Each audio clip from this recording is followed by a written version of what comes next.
মই ভবাই নাছিলোঁ মোৰ মানুহজনী যে পুনৰ সুস্থ হৈ উঠিব।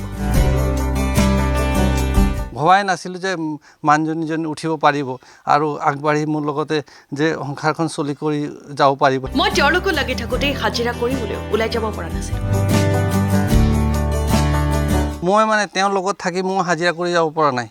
ঘৰতে থাকোঁ, তেওঁৰ লগতে থাকি মানে হাজিৰা কৰিব যাব খাবলৈ তেনেকুৱা অৱস্থা হৈ গৈছিলে। দুখীয়াৰ কথা বুজা বিধায়ক পোৱাটো বহুত কঠিন। তেওঁৰ বাবেই মানুহজনীকে ভাল কৰিব পাৰিলোঁ। দুখীয়া মানুহৰ কথা বুজা, মনৰ কথা বুজা বহুত কম MLA। তেওঁৰ পৰামৰ্শ মতে আমাৰ ঠিক হৈ আহিছে এতিয়া বৰ্তমান। বিধায়ক মানৱ ডেকাৰ বাবেই এটা নতুন জীৱন পালে চিয়াজুলিৰ এগৰাকী মহিলাই।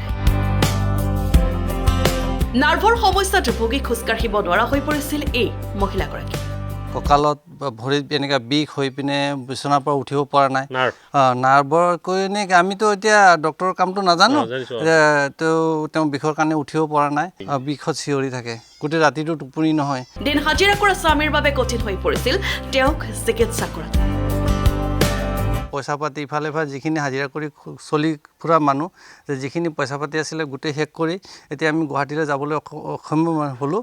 দিনক দিনে ভৰিৰ বিষ বাঢ়ি অহাত উপায়ন্তৰ হৈ তেওঁ কাষ চাপিছিল বিধায়ক মানৱ ডেকাৰ।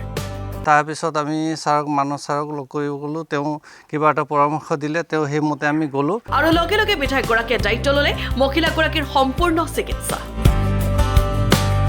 চব বিনামূলীয়া। মোক কৈছে তই পইচা পাতি একো দিব নালাগে, তই যা, তেওঁ পাঞ্জি ছাৰৰ লগত লগ কৰিবি, লগ কৰিলে গোটেইখিনি কাম হৈ যাব, সেই বুলি ক'লে। আমি লগলৈ গৈ সেইদিনাখনে আমি আহিলোঁ। বিনামূলীয়াকৈ তেওঁ প্ৰাইভেট নাৰ্ছিং হোমত নাৰ্ভৰ অস্ত্ৰোপচাৰ কৰাই সুস্থ কৰি তুলিলে মহিলাগৰাকী।